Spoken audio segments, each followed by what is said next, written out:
Hello बच्चों, let's read this question.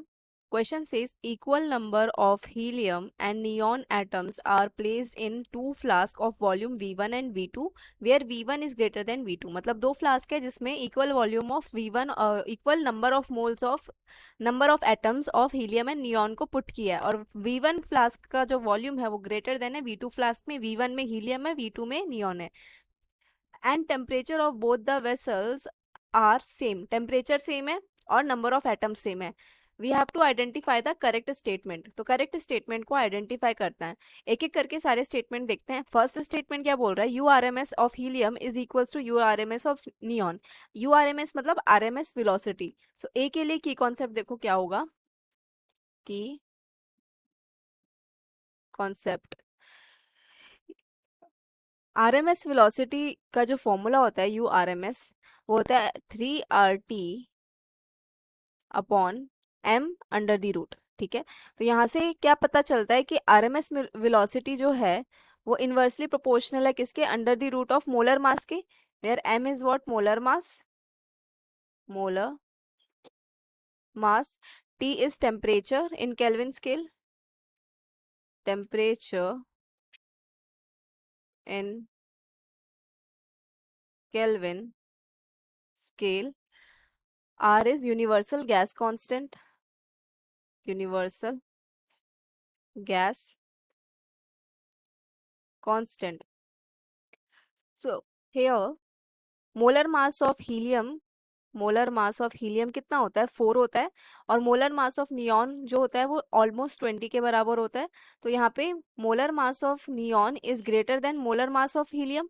सो अगर molar मास greater than है किसका? नियॉन का, तो आरएमएस स्पीड किसकी ज़्यादा हो जाएगी? Since RMS speed is inversely proportional to the molar mass. So यहाँ पे RMS speed of helium greater than हो जाएगा किससे? आरएमएस स्पीड ऑफ नियॉन से.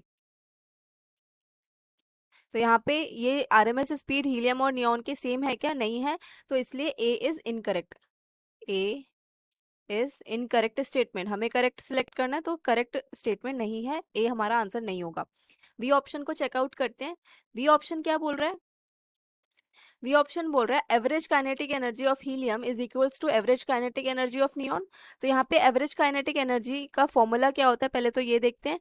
एवरेज काइनेटिक एनर्जी का फॉर्मूला होता है 3/2 के बी टी. और के बी टी क्या होता है? के बी है बोल्जमैन कांस्टेंट. बोल्जमैन कांस्टेंट एक की कांस्टेंट वैल्यू होती है. और टी क्या है? Capital T temperature, absolute temperature in Kelvin. Absolute temperature in Kelvin. So यहाँ पे जो एवरेज काइनेटिक एनर्जी है वो किसी भी मास पे डिपेंड नहीं कर रही, वो सिर्फ डायरेक्टली प्रोपोर्शनल टेम्परेचर के. और दोनों ही वेसल का टेम्परेचर कितना है? 400 केल्विन फिक्स्ड टेम्परेचर है. तो यहाँ पे इसलिए average kinetic energy of average kinetic energy of helium कितना हो जाएगा? Equal will be equals to average kinetic energy of neon. So b is correct option.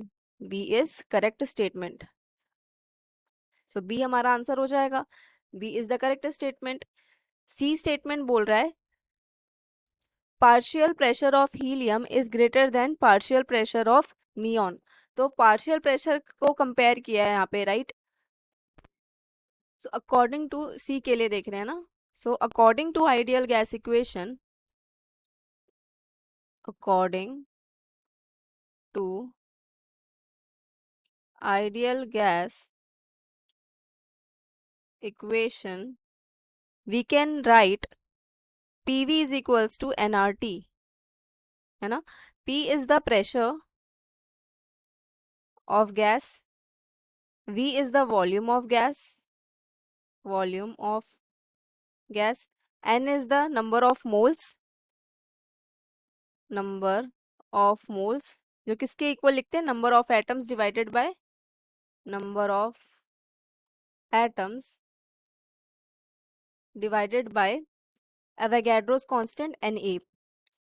और R क्या है? Again universal gas constant, universal gas constant, and T is temperature in Kelvin scale. Temperature in Kelvin scale. अब यहाँ पे अगर इसको और open करके लिखूं तो ये हो जाएगा PV is equals to number of moles, number of atoms को कैपिटल एन ले लो, number of atoms capital N divided by Avogadro's number, ये मोल्स का फॉर्मूला खोल के लिख लिया, इनटू आर इनटू टी। तो यहाँ पे ये सारा टर्म जो है, ये पूरा टर्म क्या हो जाएगा, कांस्टेंट हो जाएगा, क्योंकि यहाँ पे क्या आर तो यूनिवर्सल गैस कांस्टेंट है और क्वेश्चन में मेंशन है कि number of atoms of helium is equals to number of atoms of neon. And यहाँ पे टेम्परेचर भी 400 केल्विन दोनों ही गैसेस के लिए सेम है, तो यहाँ पे पीवी इज इक्वल्स टू क्या लिख सकते हैं हम, कांस्टेंट लिख सकते हैं। और इस कांस्टेंट की वैल्यू कितनी है, n upon n a into r t है। तो यहाँ से जो प्रेशर है वो क्या इनवर्सली प्रोपोर्शनल टू वॉल्यूम आ गया, राइट। अब यहाँ पे V1 is greater then V2, right. V1 मतलब हीलियम गैस है एंड V2 फ्लास्क में मतलब क्या है, ये नियॉन गैस है। तो अगर हीलियम का वॉल्यूम ज्यादा है, और इस रिलेशन से इनवर्सली प्रोपोर्शनल रिलेशन से क्या पता चलता है, तो प्रेशर ऑफ नियॉन क्या हो जाएगा, ग्रेटर देन हो जाएगा प्रेशर ऑफ हीलियम के, राइट। तो मतलब कि सी और सी स्टेटमेंट क्या बोल रहा है, हीलियम का प्रेशर ज्यादा है नियॉन से, तो ये तो इनकरेक्ट हो गया। So C statement is incorrect, C is incorrect, incorrect हो गया सी, वो हमारा आंसर नहीं होगा। लास्ट है D option.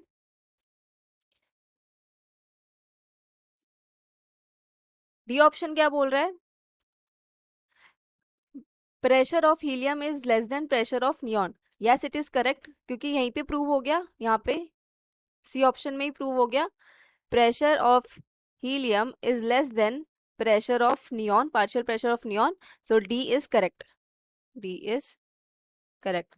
So here two statements are correct, B and D. Hope you understood it well. Best of luck.